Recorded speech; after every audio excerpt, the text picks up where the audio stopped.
আচ্ছা, আপনারা লিথি বলে কাউকে চেনেন? না, আমি চিনি না। এই তুমি বলতে পারো? হ্যাঁ পারি। বলুন। সে দুই একবার মেসে আসছিল, এখন তার বিয়ে হয়েছে, এখন আর আসে না। কি বলতে চান? বিয়ের পরে সে আর আসেনি? আমি তো দেখিনি। আর কাউকে দেখেছেন? মনে পড়ে না। লিথির সাথে আপনি কখনো কথা বলেছেন? জি হয়েছে। আচ্ছা, লিথির বিয়ের পর তপন রাগের বশবর্তী হয়ে কখনো কিছু বলেছে? না। তাকে ভালোবাসতো তপন, তাই তার বিয়ে হওয়ার পর তার তো আপসেট হওয়ার কথা, মাতাল হয়ে রাত বিরেতে ঘরে ফেরার কথা, চিৎকার করে আজে বাজে কথা বলার কথা, এই যেমন ধরুন তোকে দেখে নেব, তোকে খুন করব, ইত্যাদি ইত্যাদি। না না। আরেকটা কথা, কি? ওর পক্ষে একা একা দুজন মানুষকে হত্যা করা সম্ভব না, কিন্তু তিনজন মানুষ মিলে সেটা করা যায়, তাই না? আর দুইজনকে? আচ্ছা আসি, আজ এ পর্যন্তই। দেখা যাক কোথাকার পানি কোথায় গিয়ে গড়ায়। জি। আমি আবার আসবো। জি। জি।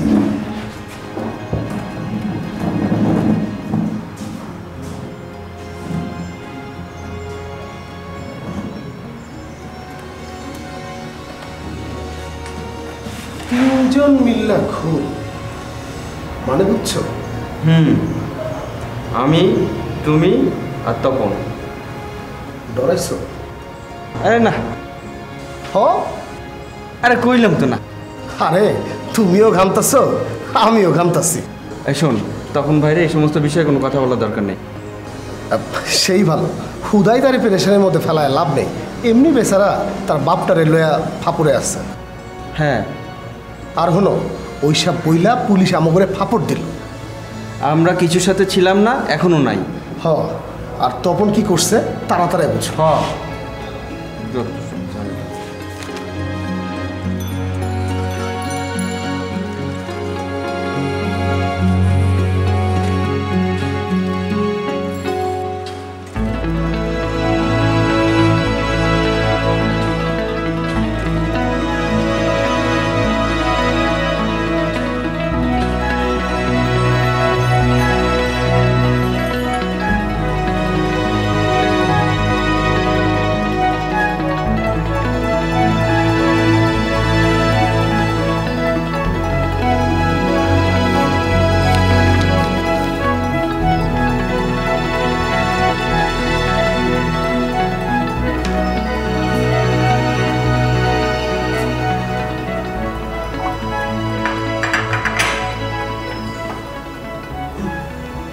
তুমি চা দাও।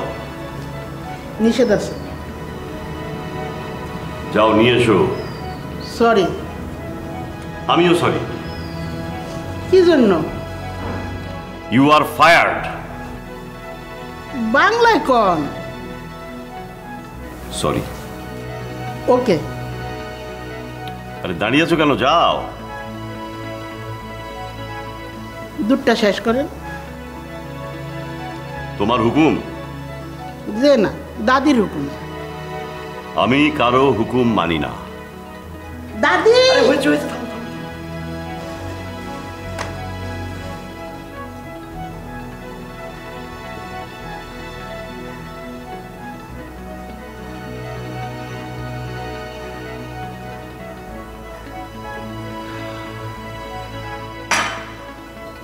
থ্যাংক ইউ আব্বা। যাও এবার চা নিয়ে এসো। সকালে ওই এক কাপই পাইবে। আসি। আসেন। ও তোমরা কেমন আছো নীল? ভালো।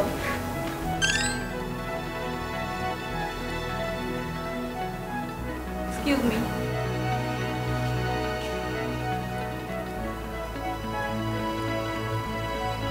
কিছু বলবি?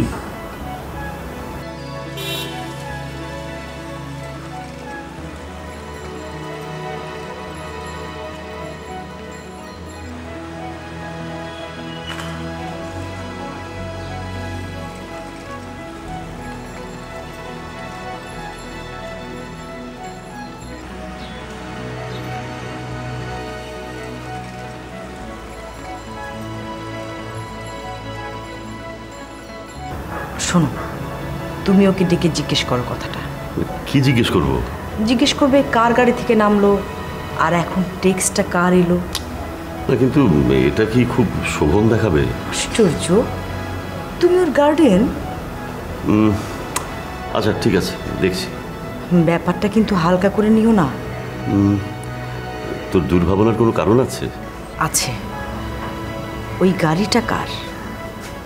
আমি অবশ্য স্বপন ভাইকে ফলো করতে পাঠিয়েছি।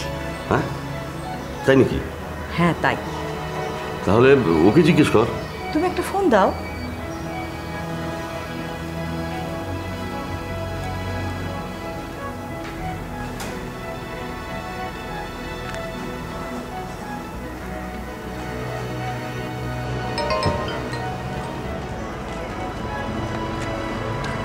আসো। না, আমি মোমেনা। সে তো একটা অফিসে ঢুকলো। কে? ওই যে গাড়ির লোকটা। আপনি চেনেন তাকে? না। গাড়ির নাম্বারটা একটু টেক্সট করে পাঠাতে পারবেন? হ্যাঁ পারবো। আচ্ছা ঠিক আছে, পাঠান।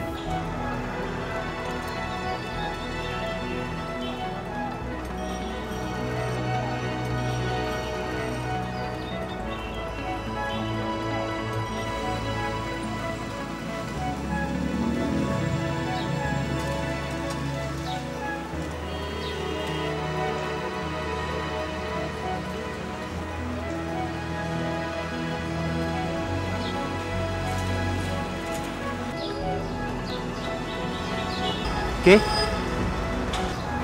গাড়িটা কি আপনার মনোযোগ কেড়েছে? না। তাহলে গাড়ির নাম্বারটা দেখার চেষ্টা করছেন কেন? আমাকে এই প্রশ্ন করার মানে? কৌতূহল। ধরে নিন এটাও আমার একটা কৌতূহল। বাই দ্য ওয়ে, আপনি কি হাসান চৌধুরীর লোক? সরি, আমি পথচারী। ভালো থাকবেন, আসি। ওয়েট, নাম্বারটা নিয়ে যান।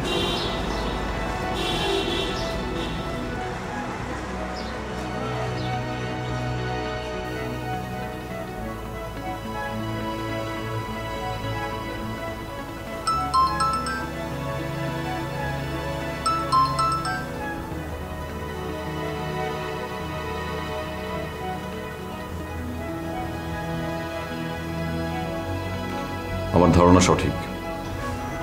মানে? ওরা আপনাকে আমার গাড়ি থেকে নামতে দেখেছে। তাহলে তো বলতো। একজনের ছবি পাঠাচ্ছি, দেখেন তো সে কে। কিন্তু এর সাথে তার কি সম্পর্ক? সে মনে হয় আমার গাড়ি ফলো করে এখান পর্যন্ত চলে এসেছে। আপনি গিয়ে বলেন আমি টাকার জন্য আপনাকে ভার্সিটিতে গিয়ে ধরেছিলাম। এটা কেন বলবো? ওরা আমাকে ট্রেস করার আগে আপনি যদি সেটা গিয়ে বলেন, তাহলে ওরা আপনার আর আমার মিটিং নিয়ে কোনো কথা বলবে না, যদি আপনি নিজে থেকে না বলে দেন। ঠিক আছে, আমি বলবো না। গুড। ঠিক আছে, এখন রাখি। আপনার সাথে আমার পরে কথা হবে। ওকে।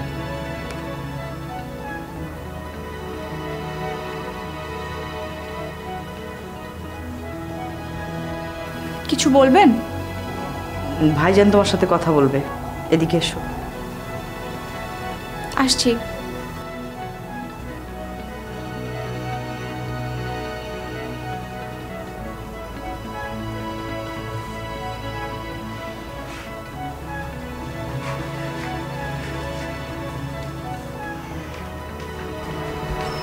জি বসো মা। তোমার মুখটা এখন অত শুকনো কেন? ওই যে মিস্টার শাহেদ, উনি টাকার জন্য টাকা নিতে আমার ইউনিভার্সিটি গিয়েছিলেন। তুমি কি ওর গাড়িতে উঠেছিলে? জি। কেন? সে আমার বন্ধু বান্ধবের সামনে কোনো সিন ক্রিয়েট করবে সেই ভয়ে। কিন্তু সে তো অত কাঁচা ছেলে না। মানে? সে টাকা চাইতে তোমার কাছে যাবে কেন? এখানে কোর্টেই কেস চলছে। আমি সেটা বলতে পারবো না। তোমার সাথে সাথে ব্যাপারটা আমাকে ইনফর্ম করা দরকার ছিল। আমি আপনাকে বদার করতে চাইনি। আচ্ছা, ও কি আর কিছু বলেছে? না। ভালো করে মনে করে দেখো, না। ফুপু আপনারে আর ওনারে নিচে ডাকে। কে? দাদি। কেন? নাস্তা খাইতে। আমি কিছু খাবো না। যাও, শোনো, মা যখন ডেকেছে তখন ভালোই ভালোই কিছু মুখে দিয়ে এসো। যাও। চলো নীল। আপনারা কেন এমন করছেন? আমাকে একটু একা থাকতে দিন।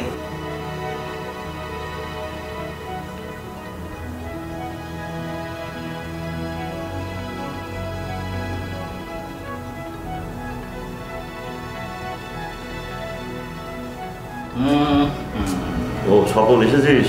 বস। ও এবার বল। কি বলবেন? সরি, এই তো আপনার মেসেজ পেয়েছি। আপনি যে কোনো কাজের না সেটা আগে জানতাম না, এখন জানি। আচ্ছা, আমি কি করবো? আমি চশমা নিতে ভুলে গিয়েছি। তারপরে গাড়ির কাছে গিয়ে যখন ওই নাম্বার প্লেটটা ফোনের মধ্যে এরকম, এই সময় দেখি হঠাৎ করে একটা সুন্দর মতন গিয়ে এসে আমার পেছনে হাজির। ওর নাম শাহেদ। লিথির বর। হ্যাঁ হ্যাঁ। হে হে, এ তো খুব লজ্জার ব্যাপার হয়ে গেল। মমি, নীল, তোরা খেতে আসছিস না কেন?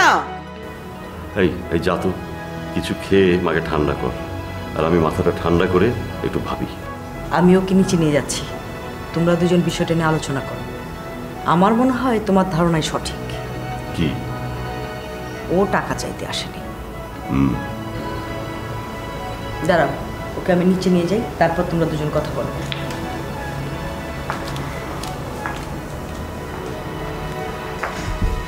নীল, এসো।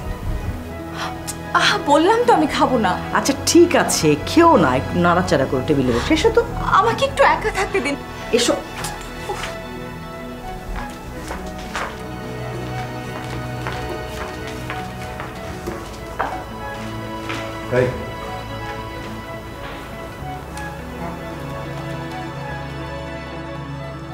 কি ব্যাপার বলতো? আমি তো একটা রহস্যের গন্ধ পাচ্ছি। লিথির বিয়ে আমি ওখানে দিতে চাইনি, কিন্তু মিতার বাড়াবাড়িতে আর লিথির খামখেয়ালির জন্য বিয়েটা ওখানেই হয়ে গেল। অবশ্য এর পেছনে মাস্টার মাইন্ড ফরিদ, আমার ভাই। আচ্ছা, তোর জামাই কি খুব লোভী নাকি? হ্যাঁ, সে কি চায়? আমার শেয়ার যেন আমি ওর লিথির নামে ট্রান্সফার করি। তারপর? তারপর আর কি, লিথি কোনো দুর্ঘটনার শিকার হয়ে মরবে, তারপর সব শেয়ার চলে যাবে ওর হাতে। না না না, এটা হয় নাকি? হ্যাঁ। শোন, তোকে আমি কথাটা বলিনি, মানে কথাটা কিভাবে বলবো সেটা বুঝতে পারছিলাম না। মানে নাসিরের খুনের ব্যাপারে ওরা তোকে আমার সহযোগী হিসেবে দাঁড় করানোর চেষ্টা করছে, তো মানে আমি হচ্ছি অ্যাবেটার আর তুই হচ্ছিস আমার সহযোগী, রাইট? হ্যাঁ। এখন পুরো বিষয়টা আমার কাছে না একেবারে পরিষ্কার। কি? কোনটা? জোড়া খুন সেই করেছে। কে? তো যার কথা আলোচনা করছি। মানে? সন্দেহর তীর যখন আমার দিকে, তখন সেই সুযোগটাই কাজে লাগিয়েছে। বলিস কি? কথাটা খুব সত্যি রে স্বপন। কি? জম জামাই ভাগনা, তিন নয় আপনা। সরি, আসতে পারলাম না। গডফাদার বইটা পড়েছিস? জেলখানায় গডফাদার জানতো যে তার বড় ছেলের হত্যাকারী কে, কিন্তু সে এটাও চাইতো না যে তার মেয়ে বিধবা হোক। তাই ছোট ছেলে মাইকেলকে দিয়েছিল বিচারের ভার। হ্যাঁ, থাক, এগুলো ভাবার দরকার নেই। কিন্তু মানুষের সহ্যেরও একটা সীমা আছে। আচ্ছা ঠিক আছে, আমি ব্যাপারটা দেখব। না, ব্যাপারটা সম্পূর্ণ আমার এবং ব্যক্তিগত। মানে? আমি আমাকে রক্ষার জন্য আর হাত পাতব না। আমি তোর বন্ধু। তোর ছেলে আমাকে কিডনি দেবে, তুই আমার সমস্ত বিপদ ঘাড়ে নিবি। না না, আমি আর কিছু গ্রহণ করতে পারবো না। তুই 20 বছর ঘানি টেনে এসেছিস, এবার আমি যাব। তুই শুধু আমার লিথিকে আশ্রয় দিবি। তপন তো ওকে ভালোবাসতো। আমি জানি তপন যদি ওর জন্য আমাকে কিডনি দিতে পারে তাহলে তপন ওকে ক্ষমাও করতে পারবে। আমি তপনের ব্যাপারে কিছু বলতে পারবো না, কারণ তপন আর আমি 2 গ্রহের মানুষ। বুঝলে হাসু, আমার মনে হয় আমি জেলখানাতেই ভালো ছিলাম। ভাবছি ওখানে ফিরে যাব। এই সমাজে আমি টোটালি আনফিট। আমার চারিদিকে উঁচু দেয়াল আর ওপরে এক টুকরো আকাশ, এটাই ভালো। এই জীবনের এত রং চং, এত হই হট্টগোল আমার ভালো লাগে না। তবে শাহেদ আমার শিকার। দেখা যাক। না, আচ্ছা আমি উঠি। তুই আমার হাত ধরে কথা দে। তাহলে সেই কাজটা খুব তাড়াতাড়ি করতে হবে। কেন? আমার পেছনে পুলিশ, তপনের পেছনে পুলিশ। আমি আমার জন্য বলছি না, তপনের জন্য বলছি। সেদিন আমি তপনের মাকে বাঁচাতে পারিনি, কিন্তু এখন আমি তপনের গায়ে আঁচড়টি লাগতে দেব না। তপনের জন্য কাউকে খুন করতে আমার কোনো যুক্তির দরকার হবে না, হোক সেটা তোর জামাই কিংবা তুই।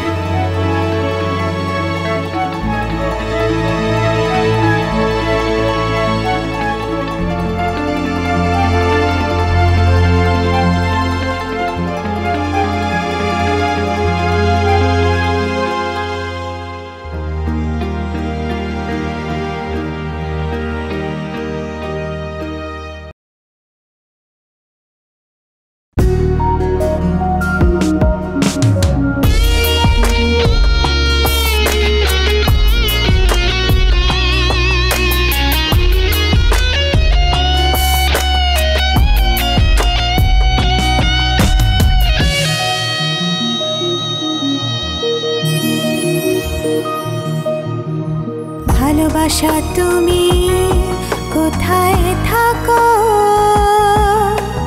ভেতরে বাহিরে নাকি অনেক দূরে? তুমি চোখেরই নীল আকাশে নাকি লুকিয়েছো অচেনা কোনো অন্তরে? ভালোবাসা তুমি কোথায় থাকো, ভেতরে বাহিরে নাকি অনেক দূরে?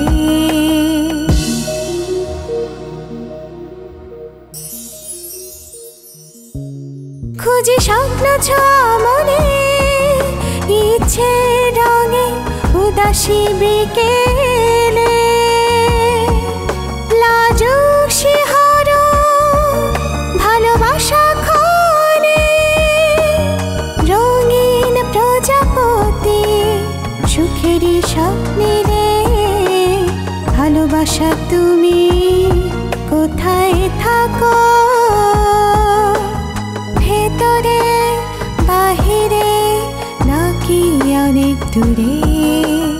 তুমি চোখেরই নীল আকাশে নাকি লুকিয়েছো অচেনা কোনো অন্তরে? ভালোবাসা তুমি কোথায় থাকো, ভেতরে বাহিরে নাকি অনেক দূরে?